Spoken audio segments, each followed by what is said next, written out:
পথে নৈকট্য লাভের আশায় কুরবানি দিতে যাচ্ছি।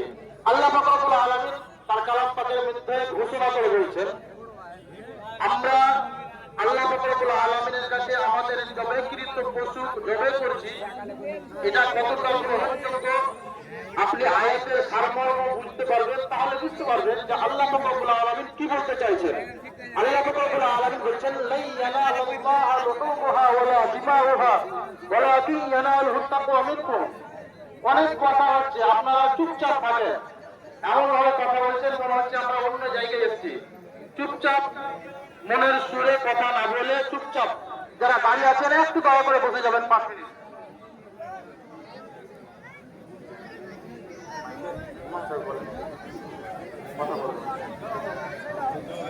আল্লাহ পাক রব্বুল আলামিন বলেছেন, লা ইয়ানালুল্লাহা লুহুমুহা ওয়ালা দিমাউহা ওয়ালাকিন ইয়ানালুহু তাকওয়া মিনকুম।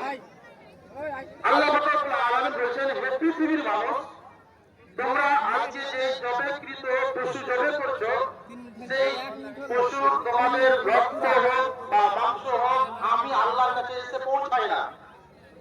আল্লাহ পাক রব্বুল আলামিন বলেছেন, আপনি আল্লাহর নৈকট্য লাভের আশায় কুরবানি করতে যাচ্ছেন। আল্লাহ পাক রব্বুল আলামিন বলেছেন, লা ইয়ানালুল্লাহা লুহুমুহা ওয়ালা দিমাউহা ওয়ালাকিন ইয়ানালুহু তাকওয়া মিনকুম।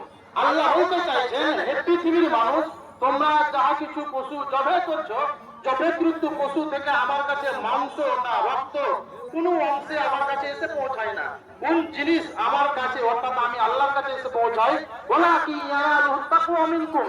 আল্লাহ বলতে চাইছেন ওই জিনিসটাই, যেই জিনিসটা আজকে আপনি এই ঈদগাহের ফিল্ডে এসে যেই জিনিসটার জন্য আপনি বসে আছেন, ওই অন্তর আল্লাহ পাক রব্বুল আলামিন বলছেন, ওয়ালাকিন ইয়ানালুহু তাকওয়া মিনকুম। তোমার ভিতরে আল্লাহর আন্তরিকতা কতটা রয়েছে, খোদা ভীরুতা, তাকওয়া, পরহেজগারি, মুত্তাকিন কতটা রয়েছে, এই জিনিসটাই আল্লাহর কাছে গিয়ে পৌঁছায়। আপনি কোন উদ্দেশ্য নিয়ে, কোন স্বার্থ নিয়ে আজকে যে পশু জবাই করছেন, এই পশুটা কোন উদ্দেশ্য নিয়ে, আপনি কোন নিয়াত নিয়ে করতে চাইছেন, ওই নিয়াত শুধুমাত্র আল্লাহর কাছে গিয়ে পৌঁছায়।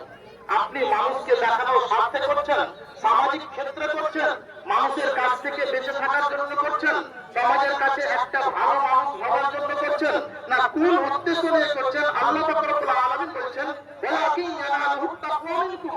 পৃথিবীর মানুষের কাছ থেকে রক্ত আমার কাছে এসে পৌঁছায় না, শুধুমাত্র একটাই জিনিস আমার কাছে এসে পৌঁছায়, সেটা হচ্ছে মানুষের খোদা ভীরুতা। আপনি কার স্বার্থে করছেন কুরবানি?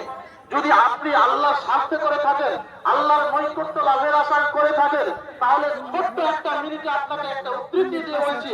আমাদের নবী হযরত ইব্রাহিম আলাইহিস সালাম, যার বয়স 99 বছর বয়স